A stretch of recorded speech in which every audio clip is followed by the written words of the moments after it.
Hi, how's it going? Just checking in. It's time for another live stream, time for another video, this time for the players. And we're going to talk about the Warlock, because I said I would eventually get round to the Warlock, and this is the day for that. I'm just going to enjoy a riveting ad, and then I'll be able to skip it, thank God for that.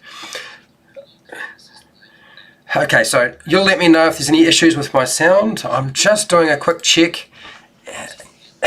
One of the things I have to say about YouTube and live streaming is everything changes and nothing ever seems to stay the same.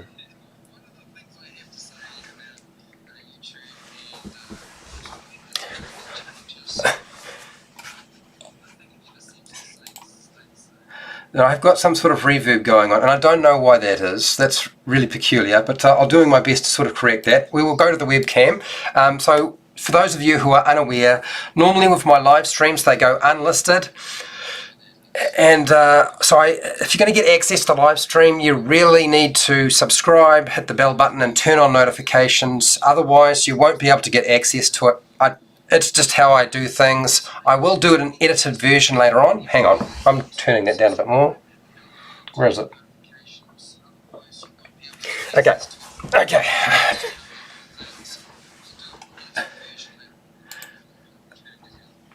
Okay, so now with the live streams, I have my notes. I'm going to talk to my notes. I'm going to go through the whole process. I'm going to use slides rather than my face. We will come back to the webcam and have a discussion at the end of the live stream.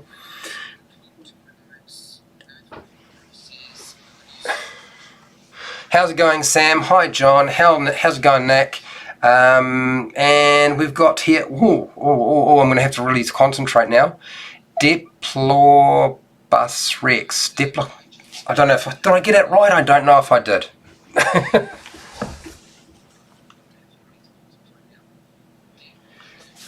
But I really feel like I might have botched that up pretty badly.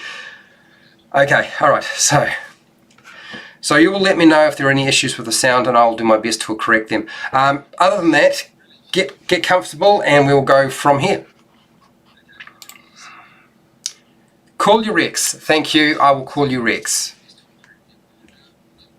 Alright, so it looks like there's plenty of time. People have had a chance to jump in. I am pretty much ready to go. I feel like I've got most of the issues sorted out. Of course, nothing ever seems to be the same, but that's the nature of live streaming. Hi West, how's it going?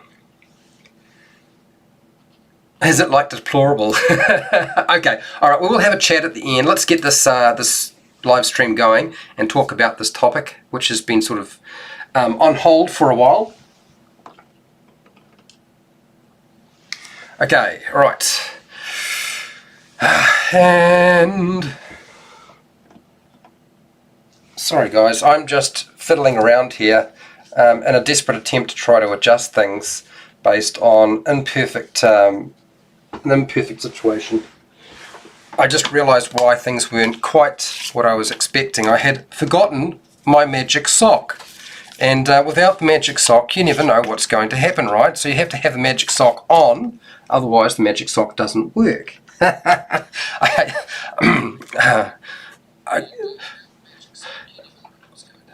the magic sock is now in place, and frankly, I think that's slightly better. I think I should have made sure I put the magic sock on before testing everything else. But anyway, we're ready to go pretty much now. Okay, alright, I've done. I've stretched things out long enough.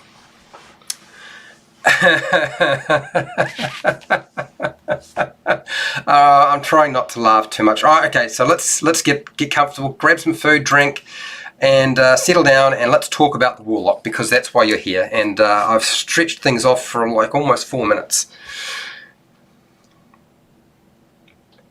Hi, welcome to How to D&D. My name is Fred Wheeler, and today I want to talk about Dungeons and Dragons 5e, because yeah, well, that's why you come here. If you're not here for Dungeons and Dragons 5e, I don't know why you've come to my channel.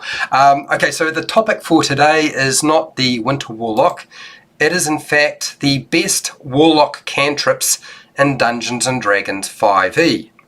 my gosh, I do want to give you a provisor, and I did state it in the description. When I say the best Warlock Cantrips in Dungeons & Dragons 5e, I'm looking specifically at a generic Warlock or a Blaster Warlock, not a Warlock that is a Hex Blade or Pact of the Blade, because I feel like they actually have a totally different feel to them and actually require a totally different video.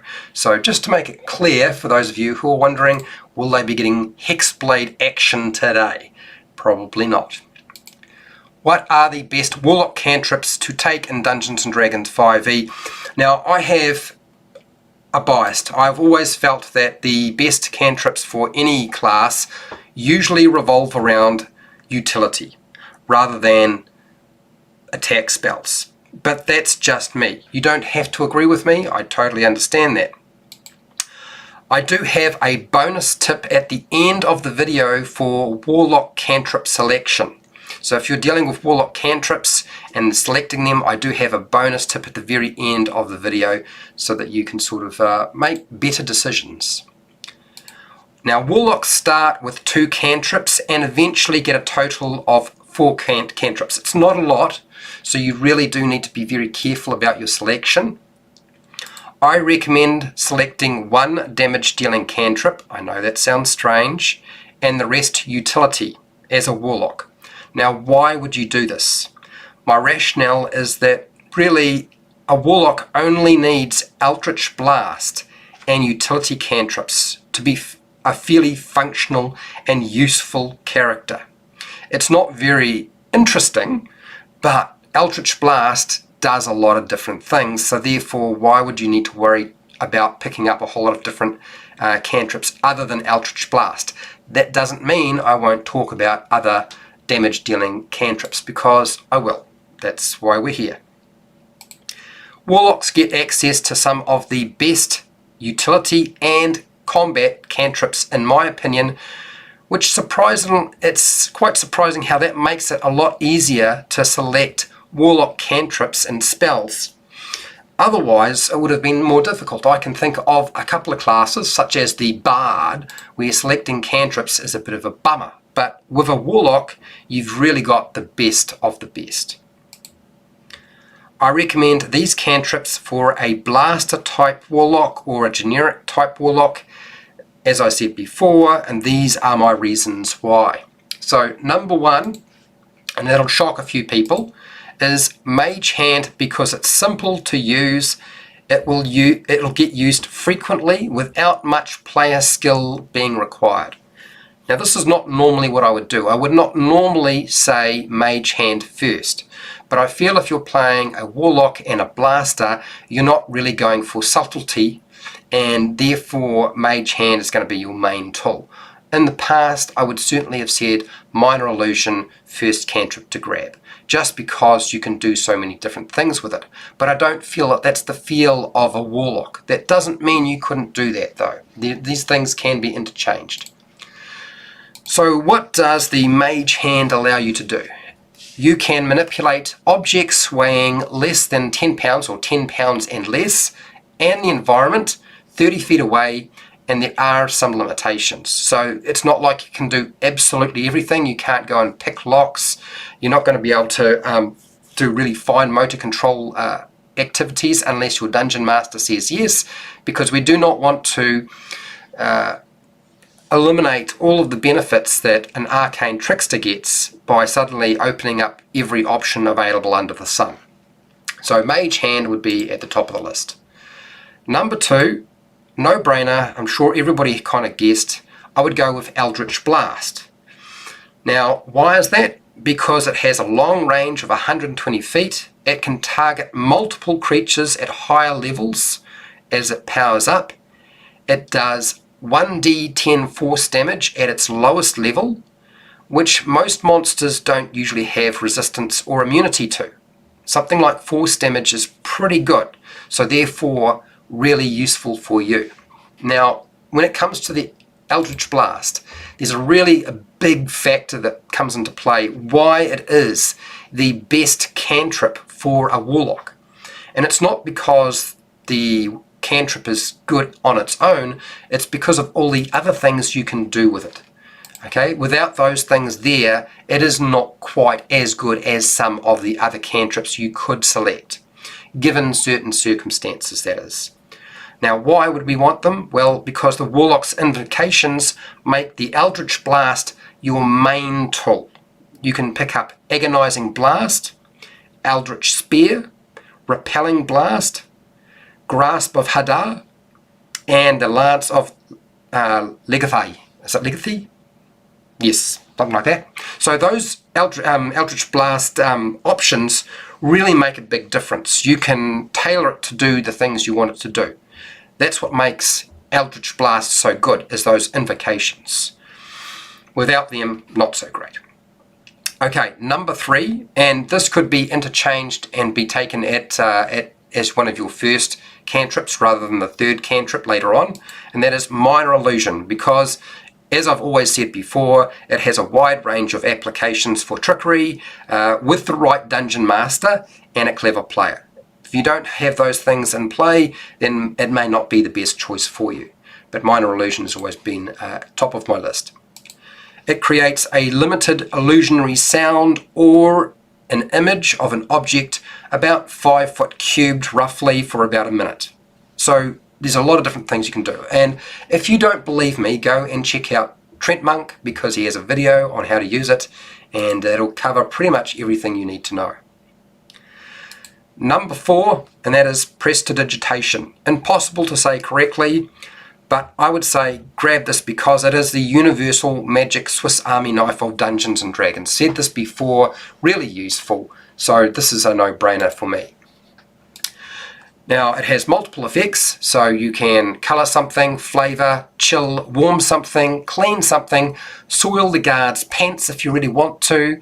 You can light and extinguish a small flame in a goblin's set of hair, or twigs, or whatever they've got on them.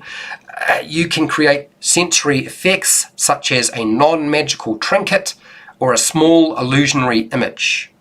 There you go, lots of different options. That's why it's such a good spell. Why is it not selected sooner? Again, it really comes down to personal preference. Things like Mage Hand, Minor Illusion, and Prestidigitation are really good, and it really does come down to personal preference and how you understand how to use those particular cantrips.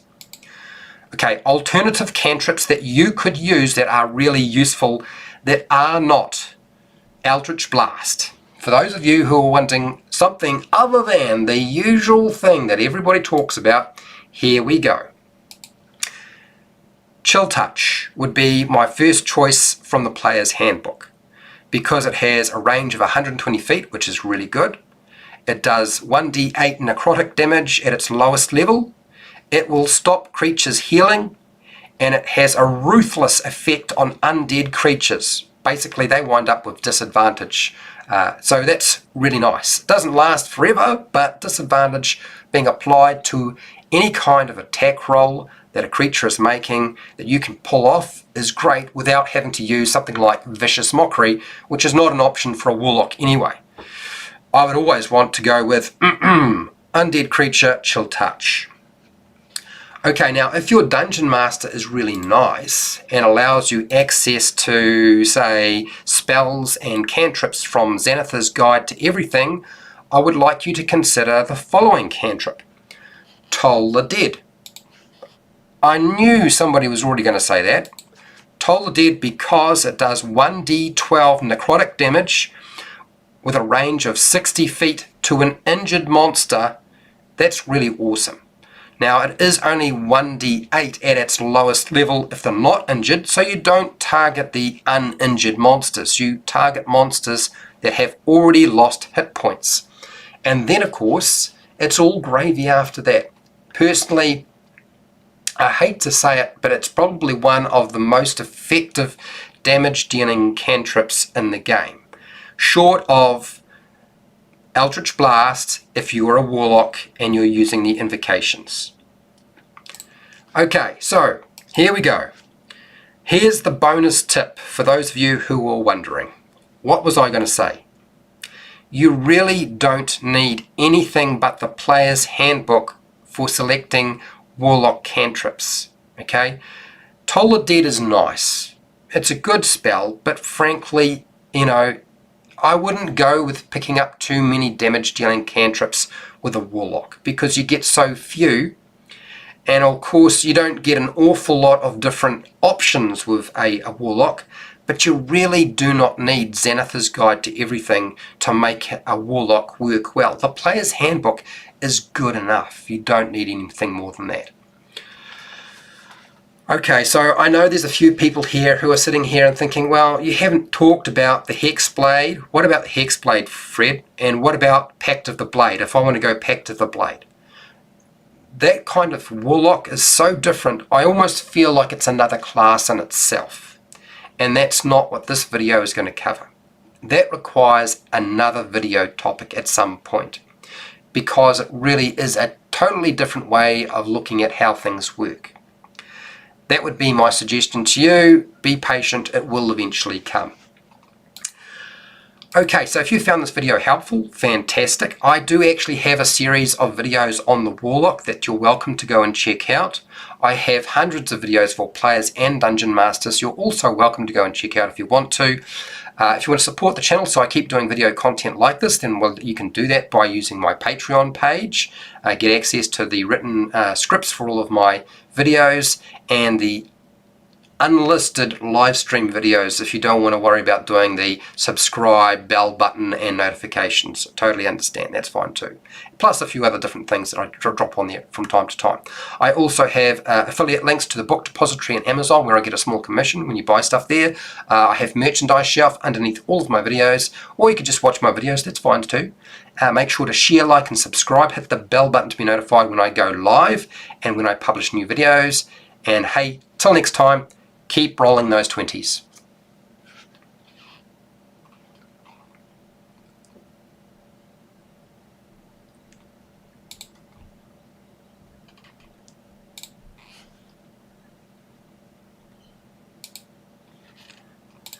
Okay, right, so I'm here. I am quite happy to talk about the Warlock. I am happy to talk about anything for Dungeon Masters. It doesn't have to necessarily be revolving around the Warlock. It could be anything that you currently want to ask. If you have a question that I can answer as a player, I will do my very best to do that.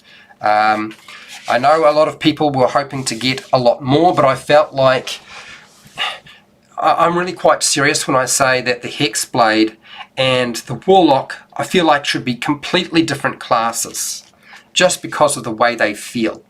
That's just my opinion.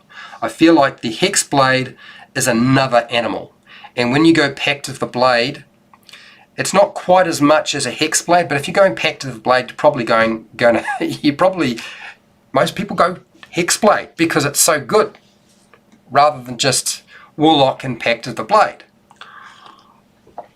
Okay, alright, so I'm going to grab my eyes, see if my eyes are any good. We will have a chat. This is your opportunity. We have got plenty of time, since apparently this is quite a short video, which is unheard of for me. No, it's not true. Sometimes it happens, not very often. Okay, and I'll work my way through here. Now, once all the questions are gone, I'm gone. So you need to be quick. If you're a Dungeon Master, if you're a player, you have a question, we'll deal with that. If you want to talk to the topic that is for today, that's great. We will talk about that, that's fine too. I do have some resources sitting around me. Okay, so I already said hi to Sam, John, Nick, Rex is here, West Warren. Is that going to help me? No, it's probably not going to help me. No, it's just blurry. Okay. Alright, so I play a Tyrannosaurus Rex. I've played a Tyrannosaurus Rex. T-Rex is fun. Fun to play those. Are you playing it as a player? That's a frightening thought. Okay, John, what do you got here? Warlock Cantrips that aren't Eldritch Blast. Yes, John, I did. I talked about cantrips that aren't Eldritch Blast. Okay? Yeah. I didn't so much talk about Booming Blade or Green Flame Blade or anything like that, but that's a different, really that's a different animal in itself. Those exist. Yes, something does exist. I'm not sure what you mean. Your Warlock illustrations are all quite saucy. Okay, so Tom, this is an important question to answer. Why is Fred's images for the Warlock so saucy? Because when you Google images for the Warlock, you get saucy Warlocks. Trust me, I tried to pick a lot of different images without sort of venturing into the Hexblade realm and really sort of messing with people's heads, because I would like to do that at a later date. Minor illusion. Crap. So not that other word. Crack open a door. Make an illusion of the closed door as you open it the rest of the way. Yeah, it certainly can be used for doing that. I think the problem that I'm starting to see with using that as an option with minor illusion, with a door being closed when it's in fact open, is that can minor illusion fall within the dimensions of the door? Is the door actually small enough? Because when you look at minor illusion, and I'm not saying that you're wrong, John, because I would certainly have rolled this in my own game more than a few times. But the issue is, we're talking about 5 foot. So are we dealing with 5 foot here? Because how many doors are only 5 foot high? I don't think there's too many. Not unless it's like a kobold location, which I don't think they use doors, or it's a dwarven location, or there's gnomes living there or something like that. So that's one of the issues that I can see with that application. And yes, there will be a video on how to use minor illusion on the channel at some point. That will happen. So looking at page 260 in minor illusion, and the idea of using an illusion to say that, show that there's a closed door when in fact it's open, so that you can shoot through it, since all you need to do is sort of touch the illusion and you can see through it, but nobody else can, which is kind of cool, right? As long as you don't push too far through, just a little bit, just a little bit. You'll notice in this particular spell description in terms of the area and the volume, but it does stipulate 5 foot cube. No larger than a 5 foot cube. So if the 5 foot cube can only go 5 foot up, then it means all the doors have to be 5 foot high. so there's a problem in applying it in that way. Yes, West, green flame blade. We need to talk about that another time in a different video, and that will come. I do promise. I don't know when, but it will happen. Okay, so where are we now? F Hub is here. Hello, Fred. How's it going? Always write up the Warlock's Pact. Fred, you've lost me. I know you like to give advice, but what's the reference point for this? You've dropped it in. Okay, okay, all right. These 3 cantrips are beautiful. Yeah, look. Frankly, you only get 4. And I really think that Mage Hand, Minor Illusion and Prestidigitation, the Warlock is so lucky that it gets access to those. And not only does it get access to those, it gets access to really the better damage dealing cantrips. Whereas something like the poor Bard gets kind of, dumped on. And I've already done a video on that particular topic. TJ, I agree, a Hexblade transforms the Warlock into a melee class. Exactly, it is a very different animal. I'm glad somebody understands. Eric, how's it going, Eric? First time viewer and new DM. Okay, Eric, first time DM and first time viewer, you've got me. This is your time to ask me questions about whatever you need to ask me. Doesn't matter, it doesn't have to be about Warlocks, could be anything. How's it going, Eric? What do you got here, West? I like Celestial Fighter multi-class with Eldritch Knight for a melee Warlock. Okay, alright. I don't actually play too much with Warlocks. I think the going discussion at my table with some of my friends who are a bit more knowledgeable than myself is that just take 2 levels of Warlock and multi-class into something else. Tends to be the discussion point. Personally, the reason for doing that is because the Warlock gets most of its really good stuff once you pick up 2 levels. So I kind of understand that. A lot of people, I have never seen that many people ever play a full-blown Warlock all the way through. That's not to say that I haven't seen a Hexblade, because I've seen a Hexblade for sure. That seems to be extremely popular. John, you didn't realise you were, okay, well you can fix that. Hey, I would like to point out, when you go onto my Patreon page, you don't have to pay $5. You can change that number. I don't have tiers. Everybody gets the same, okay? You all get access to the same. So you could pay $1, $2, $3, $4, $5. Some people pay $10. But everybody gets the same benefits. Does that make sense? You all get access to the written notes and so forth. And so it's not like you need to worry about paying more or $5. You can pay less. We are living in a time when things are rough and people have money issues and trouble holding down jobs and so forth. So I totally get it. I totally understand that. Okay, War Boss, how's it going? Eldritch Invocations. Yes, you seem confused. Yeah, Eldritch Invocations. So if we go to the Player's Handbook, and I did call out what they were, well, at least some of them, you'll find Eldritch Invocations on page 110 of the Player's Handbook, okay? And it lists a whole lot of them, of which the very first one is Agonizing Blast. Now, Agonizing Blast basically means that you can do something unheard of with a cantrip, which is you can add your Charisma modifier to the damage from Eldritch Blast. Oh, okay. So that's good. Now, do not get confused. When you cast Eldritch Blast, add your Charisma modifier to the damage it deals on a hit. You don't add your Charisma modifier to every dice roll that you make for your damage. You just add the modifier. Now, I know you think, oh, that doesn't sound that great, but if you've got a modifier of 3, that's an extra 3 damage for a cantrip. Okay, and then when it goes up, which hopefully you will do, that's another 4 damage. When it goes up and you get it up to, and you've got a score of 20 for your Charisma, well, that's an extra 5 damage that you're adding. Now, I know a lot of people get confused because you can target multiple creatures. So how are we supposed to work that out so that that damage that you're putting into each blast, if you target different creatures, which one takes what damage? Have a discussion with your dungeon master.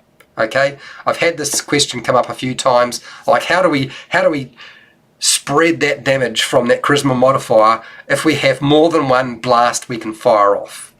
Talk to the dungeon master. Let them make a call. Okay. I just need a drink of water. We will keep going. Yep, that's right. War Boss is right. They boost them. Boost them good. Okay, Eric, what do you got here? Can you explain how to correctly use Phantasmal Force? Sorry, spelled wrong. Phantasmal Force. Actually, I might struggle with that because I don't know that I've used Phantasmal Force that often. And I don't know that I've ever seen it used more than once. And it didn't go down very well. I think it all sort of went pear-shaped. Let's see if I can, I'll have a quick look at it and see if I can decipher it. Where are we? Here we go. So on page 264, Phantasmal Force. Oh my God. Now I can see right now why you're having issues. Okay. So you craft an illusion that takes root in the mind of your creature that you can see within range. The target must make an intelligence saving throw. Well, that's pretty obvious. Okay, cool. On a failed save, you create a phantasmal object, creature, or other visual phenomenon. of your choice that is no larger than 10-foot cube. So we were talking about cubes, so it can't be more than 10 foot up, 10 foot wide, 10 foot thick. Okay, that's pretty simple, and is perceivable only to the target for the duration. So it's only going to be viewed by whoever's the spell has been cast on. This spell has no effect on undead or constructs. So in other words, you can't affect the mind of an undead or a construct, probably because they can't figure out what the heck that's going on in front of them. Okay. Phantasm includes a sound, temperature, or other stimuli, also evident only to the creature. Okay, so it's not just something you could see. The target can use its action to examine the phantasm with an intelligence or investigation check, which is probably going to be investigation check. Okay, against the spell saving DC. Okay, well that's pretty obvious. That's nice and simple. Now they have to interact with it. It has to burn up their action, which a lot of players will probably not want to do, and certainly monsters may not want to do as well. But if you are a dungeon master and have lots of monsters, then certainly I'd go for it. Okay, so while the target is affected by the spell, the target treats the phantasm as if it were real. The target rationalizes any illogical outcomes from interacting with a phantasm. For example, a target attempting to walk across a phantasmal bridge that spans a chasm falls once it steps on the bridge. Okay. If the target survives the fall, it believes that the bridge exists. What? Okay. Survives, exists, and comes up with some other explanation for its fall. It was pushed. Okay. I can see why you would get confused by this, Eric. This spell is so broad and complicated that it would require a lot of dungeon master ruling. Okay. I'm not going to go any further into it because I can tell now it would take too long to pull it apart, and I wouldn't actually need to spend some time pulling it apart. I don't know that I'm the right person, simply because I haven't used it that much, and I can see why I've never used it, because it's a pig to apply to the game. So if you've got players who are using it, or you're a player trying to use it, it's going to cause you a whole bunch of strife at the table. I can see that right now. But then again, so does Wish. I can't even imagine trying to do a video on Wish. Alright, here we go. Rex, thanks for the intro into Warlock Cantrips. Yep, this was supposed to be a very basic guide. It wasn't supposed to be a really involved one. There are lots of, variations, different cantrips in Xanathar's Guide to Everything. They're nice for variation, but they're not as good as what you can get that I've already talked about. They're just, they do different things, but they aren't as good as the ones I talked about. Nick, I always found it difficult to DM for a player with a pact. Okay, they always would ask for details about the pact over the course of its of the campaign. Those details get muddy, laugh out loud, like the Warlock. Right, so here's the thing, Nick. When somebody starts playing a Warlock and they start asking you about different pact stuff, and you don't have the answer, you get them to answer the question. You say, well, what do you think it would look like? Okay? Because for me, the Warlock and their pact is a very nebulous, it's an influx sort of thing. It has got plenty of room for movement that has no mechanical aspect to it whatsoever. And so therefore they could flavour it however they wish. And I would encourage the player to allow them to do that. I've had people come up with all sorts of unusual explanations for why their Warlock has a pact with a certain individual. And they've been quite specific. And once they've explained it to me, I then have to make that decision, am I happy with that? And Nick, that's what I would suggest you do, is just let them build the flavour behind it, and then get, let them present it, and you can sign off on it if you're happy. Okay? And it is supposed to be muddy, so it is supposed to be sort of nebular, in flux, with room to move. Okay, West, how do you feel about Sacred Flame? Okay, here we go, on the Celestial with the Charisma modifier on the Radiant damage. It sucks or say, yeah, it sucks or save, but it ignores cover. Alright, so can I just say I've done a video on Sacred Flame, and one of the coined phrases for Sacred Flame from my players and from me is Sacred Flame should be called Sacred Miss, because it is a saving throw, and quite often you'll find that the creature that is making the saving throw succeeds, and of course you get no effect, which is a bummer, right? And it seems to happen a lot more than an attacking cantrip with an attack roll rather than a saving throw. Saving throws that do half damage are great.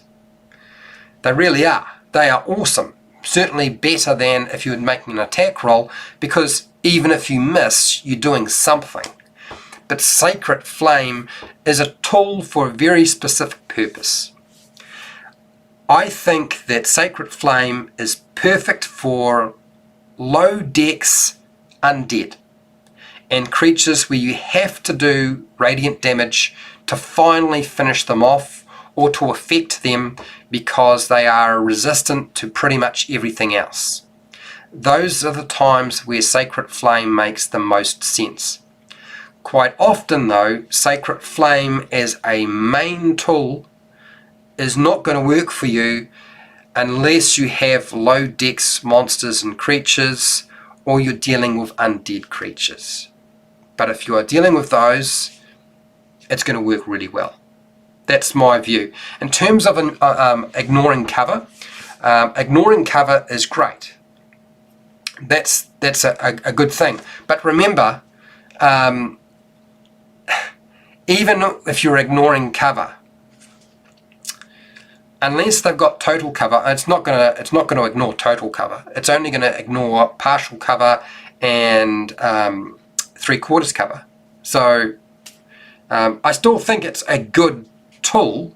The fact that you can negate that is great, but if you still got a high dex creature, it won't matter if it ignores the cover, because you're still dealing with a creature that might have quite a large modifier for the dex save, and just the way saving throws are built is problematic. It always tends to be best to have an attack roll rather than a saving throw. Okay, how's it going, Sam? So Minor Illusion works best with Dutch doors, I suppose. Just really small, low-lying doors. Yeah. One of my players has been using it to make a door appear closed when it is in fact open, so they can shoot through it and not have somebody be able to shoot them, because they're using it as almost like total cover. But the thing is, if arrows start flying through a door, then I think the creature's going to realise, although they can't see the target, that there probably is something on the other side, and start throwing something through there. Yeah. Okay. Pact of the Tome Cantrips. Okay, so if you were to expand and you're going Pact of the Tome, what sort of cantrips would you pick up? That's what you're basically saying. Look, if you already got Pact of the Tome, I would go with some of the other cantrips that I just talked about. You know, go with more damage dealing cantrips. There really aren't any particularly good utility cantrips for a Warlock beyond Mage Hand, Minor Illusion, and Prestidigitation. The rest aren't very good, frankly. So go with Chill Touch. Pick up Toll the Dead, okay? Those are really good cantrips. If you've got access to Xanathar's Guide to Everything, then yes, Frostbite can be useful. Yes, you could pick up something like, I believe it is Poison Spray. I believe they also have access to Poison Spray. So that can be useful too. Because, of course, with your Pact of the Tome, you get access to more cantrips. So you've got to have a wider selection. So War Boss, you do make a good point. I only gave you like 2 additional sort of options rather than 3. Maybe maybe not quite so helpful for you. If I'd given you 3, you would have been able to make that work a bit easier. But frankly, those are the ones that I would go for. And, I mean, really, the rest of them, anything beyond the ones that I've talked about, are all pretty much the same. They're all pretty much the same in terms of their effect, in terms of their damage output and the additional effects that they have in terms of their effect on the game. Okay, Fred, what do you got here? You need the details of the pact at PC creation. Yeah, that helps to have that there, yes. The Warlock needs something and the patron wants something, yes.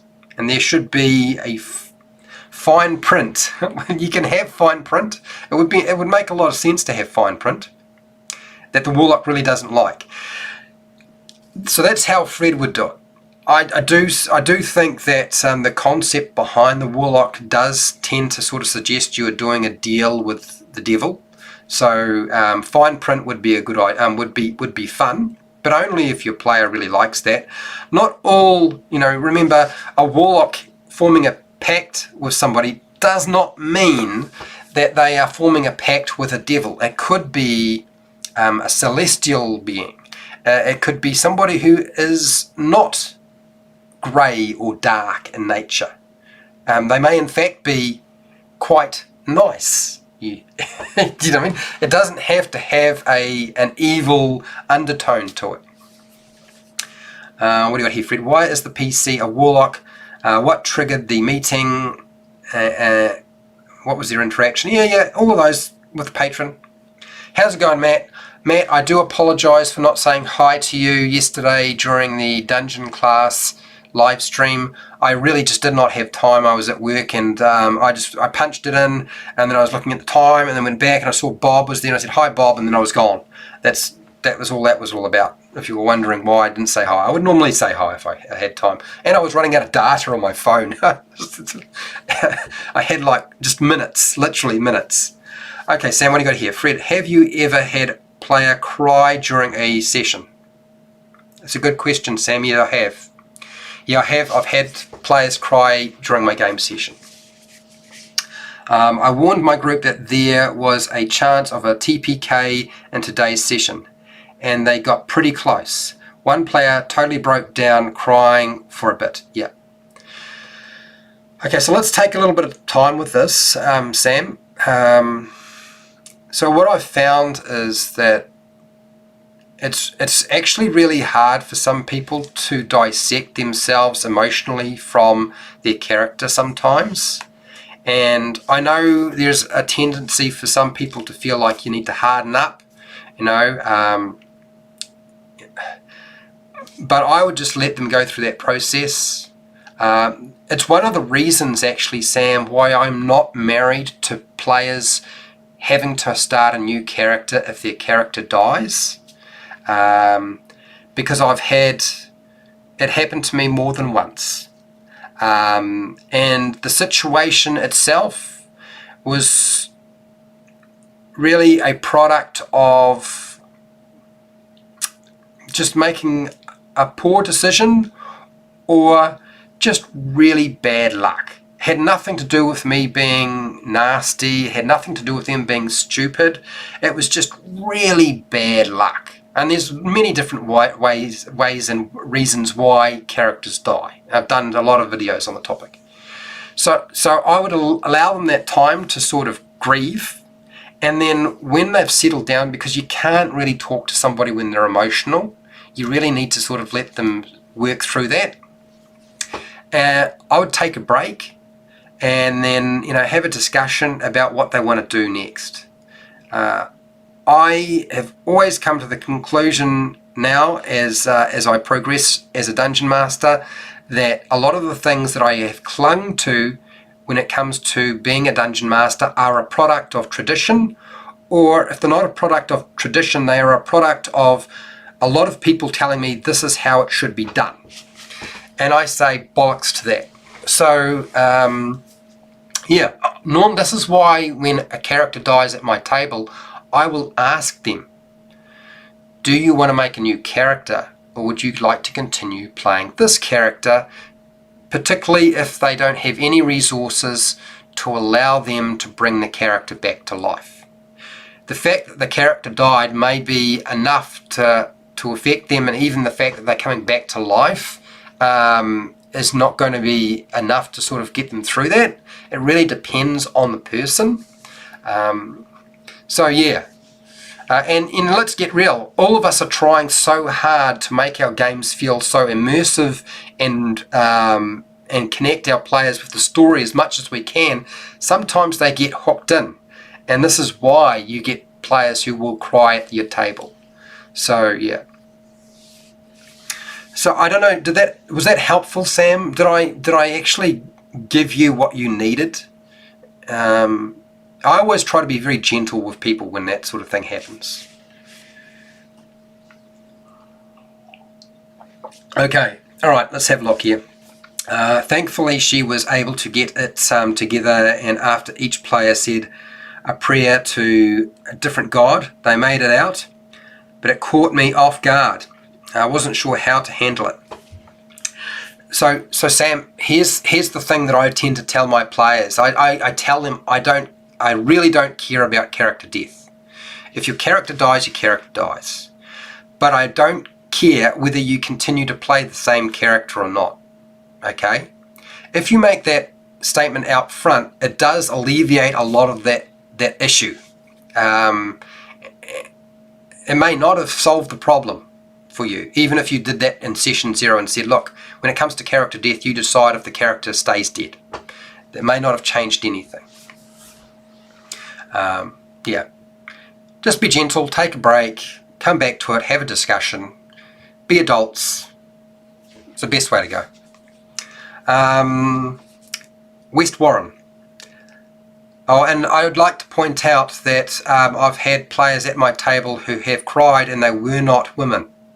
For those of you who thought that this might just be a product of Sam having a player at their table who was a female, I can assure you, it's not just females who cry when characters die. Okay, right. Okay, West. In regards to Sacred Flame, Curse of Strahd, also TY been wondering for Eldritch Blast or Sacred Flame. Okay, so here's the thing I would suggest to you. If you are playing a Warlock and you have access to something like Eldritch Blast, I'd go with Eldritch Blast. If you want to go and pick up another damage dealing cantrip, I don't recommend it, but you can. It's not like you can't swap these things out, and it's not like you couldn't run your character without, having the 3 main utility cantrips. You could probably deal with that. Depending on your skill level, I would keep Mage Hand, and I would decide which one I find the easiest to use and which one I'm going to have the most success with my Dungeon Master. Is it going to be Minor Illusion or Prestidigitation? Okay, that's what I would suggest to you. And then you can take your Sacred Flame. There is a lot of undead creatures in the Curse of Strahd, so Sacred Flame, it would make an awful lot of sense to take that particular cantrip. But I would also like to point out that Eldritch Blast tends to get past a lot of damage resistance and immunity because it's force damage. So you don't really need to worry too much about that sort of thing. Sacred Flame is nice for finishing off a zombie, but zombies are no longer a threat after a while.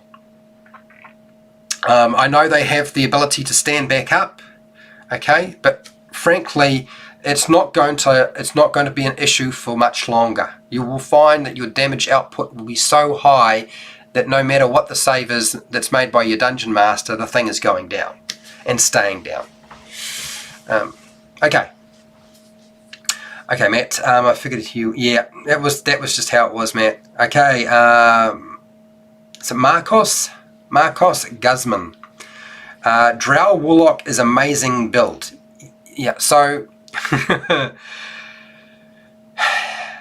I think the drow, in combination with certain classes, tends to stand out, but it doesn't work very well if you're playing in a campaign where you're outside and there's lots of light. If you're in underground or in the Underdark or in a lot of tombs and dungeons, drows work out really well. But if you are playing in a campaign where there's a lot of sunlight, it's a bit of a drag. You, as a player, you're really hoping that the dungeon master forgets that you're a drow. So, but yes, I do understand what you mean by they can be an amazing build. Particularly with the darkness option, in conjunction with a particular invocation which allows you to see through magical darkness. Oh, God. Yeah, we won't even talk about that right now. I'm sure there's a few people who understand what I'm talking about. I've had that used on me a few times, and there's just nothing you can do. Your monsters are blind as a bat. All the other players are blind as a bat, and there's one player just taking advantage of the whole situation. Okay, Matt. I like the advice. I never had anybody cry, but had a few fits, almost break out. Yeah. Fights break out. I've had fits, tantrums. I've had fights break out. Yeah, I've had those at my table as well. But then again, I've played in not just home games but in public games, so you can get everything under the sun. And if you play enough games, it will eventually happen. Just particularly if you don't have control about who's going to be at your table, and you're trying new people, that can sort of happen. All right, what do you got here, Sam? Yes, very helpful, Fred. Okay, good. I've heard you talk about ignoring player death before. It's not ignoring player death, and I guess so. I had a Deus Ex Machina contingency ready to go. If things got out of hand. Once I explained that, it went better. So I guess a lot of people have assumed that I remove the consequences of death for a character, and I don't. If the players want to continue playing that character and they can't get it back to life themselves because they don't have raise dead or reincarnate, I say, okay, I'm going to bring the character back. This is what's going to happen. And this is the consequence of this character coming back to life. And I will often give them more than one choice. And I say, I want you to pick one of those three. And I will say, so there's a problem here that you will have to work through. And I will allow you to work through that in our campaign. Which means you do not need to have to deal with that particular complication indefinitely. Okay, it might be that you owe one of the gods a favour, which means at some point they're going to come back and call on you, and you will have no choice but to perform that task. So that's a dangerous one. So players need to be very careful when dungeon masters do that one. But there's also times where they might find themselves coming back, but they are reincarnated and they don't have the same form, or they wind up in the body of somebody else. I've even had characters come back as a ghost, which a lot of players think, oh, awesome. Okay, now do I get all the benefits of a ghost? And then they start thinking, oh, well, I'm just going to stay a ghost. I mean, what's the issue there? But there are usually complications. Picking things up is one of the big complications I would add for a ghost. They just can't handle anything. So that no new gear can sort of be carried by them. Only the stuff that they currently had when they died is still part of their sort of intrinsic nature. So that really messes them big time. They then start to realise when magic items start appearing and they want to grab other stuff that they don't want to be a ghost forever. I've had characters who became a revenant. Now a revenant, particularly if it's chasing Strahd and that's the target, sounds like, well, man, can't die. Indestructible. Always know where my target is. Nothing can go wrong. Well, actually that's not the case, because once you destroy your target and complete your objective as a Revenant, your character no longer exists. So there are complications. So there's a good reason I could stay a Revenant, or maybe I should see if there's a way of not being a Revenant. And I've allowed that as well. I think it was tough. I think the guy, they got access to the wish spell. It was sitting in a very odd location, very dangerous temple. They got access to the wish spell, and the person said, I want to wish that I'm no longer a Revenant and that I'm flesh and blood. And I said, fine, done. And they realized why that was a good idea. So it's not that death in my games, when they are brought back, doesn't have a complication, because they certainly do. Okay. The only problem I have with using a dice roll to determine if the character comes back or doesn't come back is that if the dice rolls don't go well, then the character's still dead. So sometimes I don't usually roll the dice to determine if the character is coming back or not. I just say it is or it isn't. Guess I'm the dungeon master, I can do whatever the heck I like, right? As long as the players don't mind and keep coming back.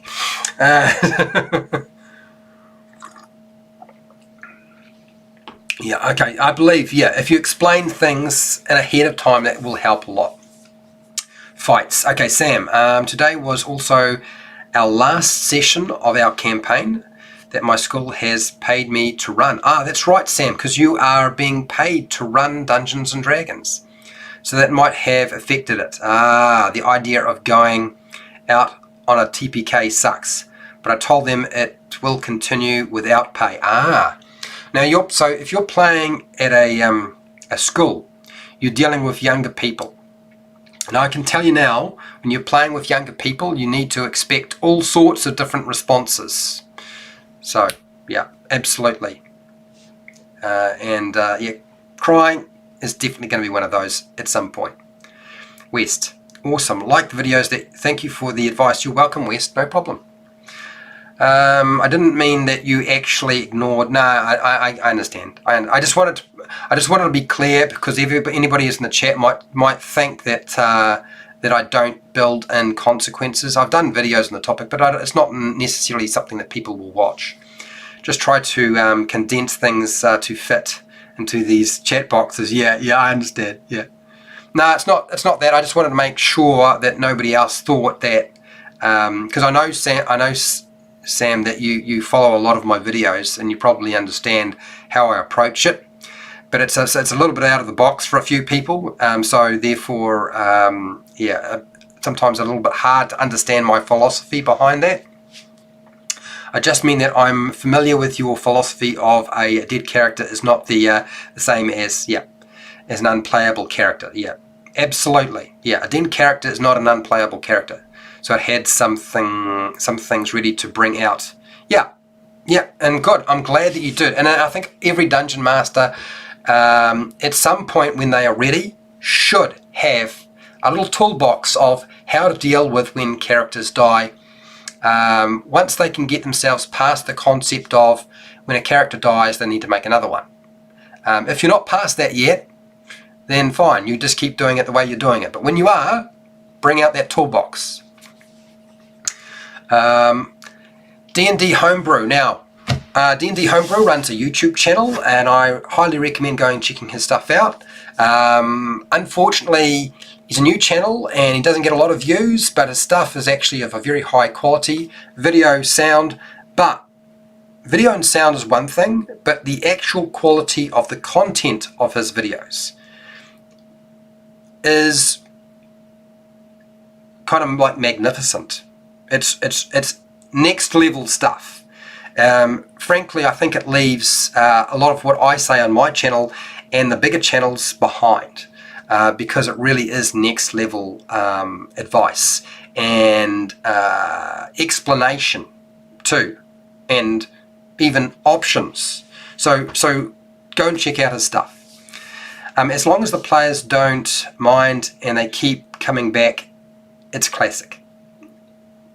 Yeah, yep. Sam, you lucky devil. Yeah, well, the thing with being paid to Dungeon Master is there is always pressure. I think you will find that there's always pressure when you start getting paid. Yeah. Francisco. Francis. I can't even pronounce it. Francieso. Oh mate, I apologise, mate. If you are a guy, that is, I probably butchered it. Hello, I just got into 5e. Used to be a second player, second ed edition player. Okay, all right. I'm aware of that particular version. I rolled a rogue and I'm currently at level 4. Okay, that archetype and a happy halfling.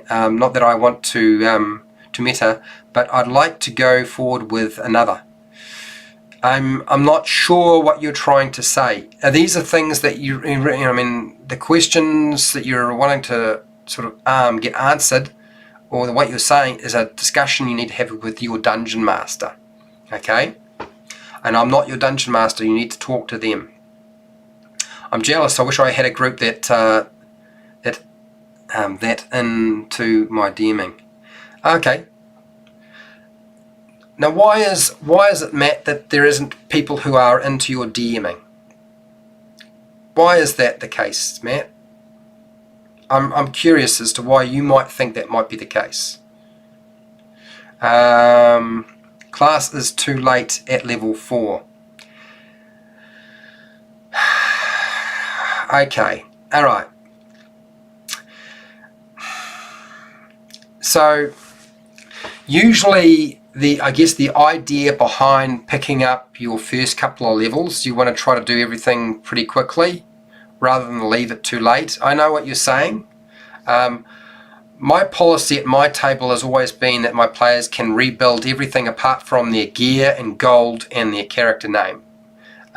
This is to stop people from doing the suicidal run and from them getting bored and not being invested, or just so that they can figure out how to play the game, because Dungeons and Dragons is simpler than it used to be, but it's still complicated. So sometimes you feel like you've made a mistake, and I don't want you to be married or people to be married to decisions they made when suddenly they discover actually that was a bad decision. But I would talk to your Dungeon Master and see if you can retool the character so that it's going to work for you, okay? That would be my suggestion. This is my first experience with D&D other than 2nd Ed edition, and I played for 14 years. Okay, alright. Well, I think this is probably an answer that you can sort out yourself. If you played for 14 years, chances are that you're capable of going and talking to your Dungeon Master and seeing if you can retool your character. You're welcome, Sam, by the way. Overboard DM also runs a channel showing off miniatures, terrain. Go and check him out. He does good stuff. Most of it is actually not stuff you would normally find on YouTube. Higher end, I would say. Higher end, because we're talking about Gale Force 9 and Dwarven Forge. But yeah, still really good stuff. Friends, oh mate, I'm not even going to be able to get past it. I'm already too tired. I can already see this. I've been going for more than an hour now. D&D Homebrew.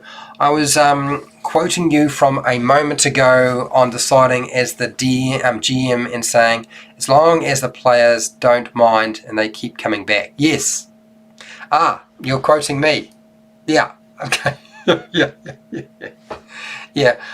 I kind of feel like when it comes to a player's character, that I don't want to play their character. I don't want to make decisions. I don't describe to the players what their characters do during a battle.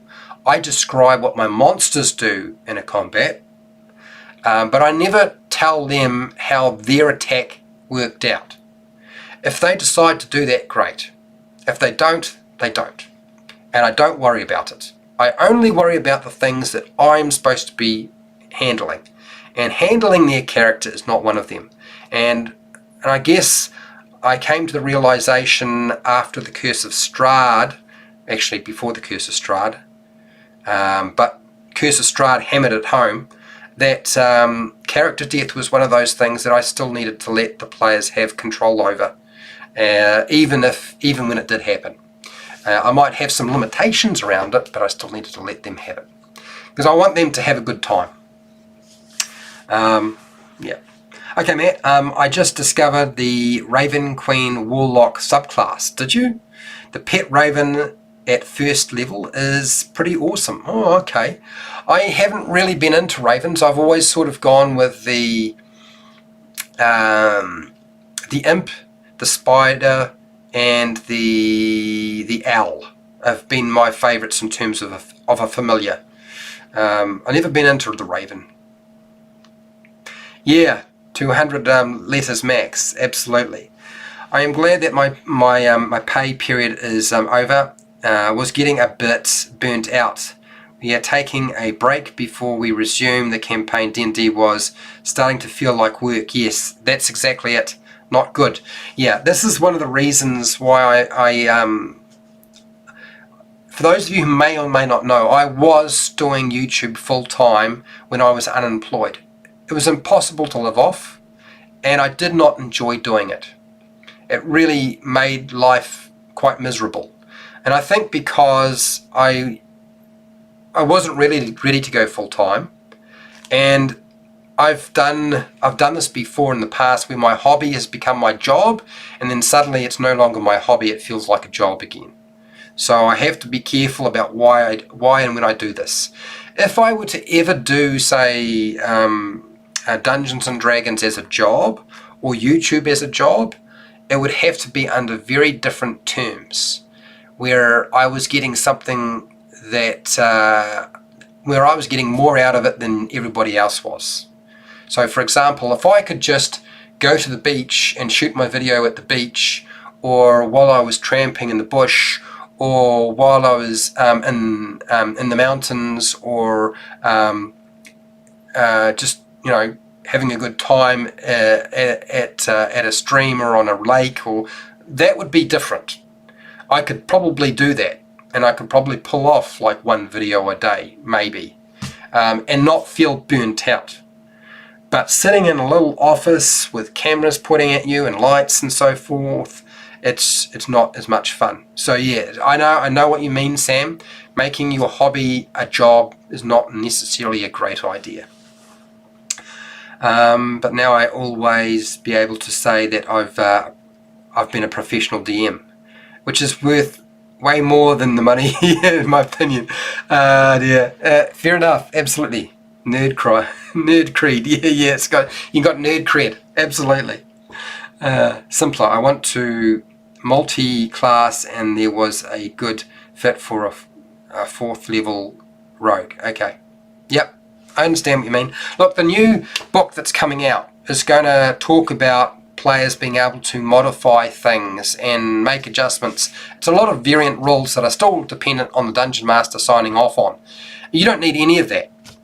Frankly, Dungeon Master could just do what I just suggested.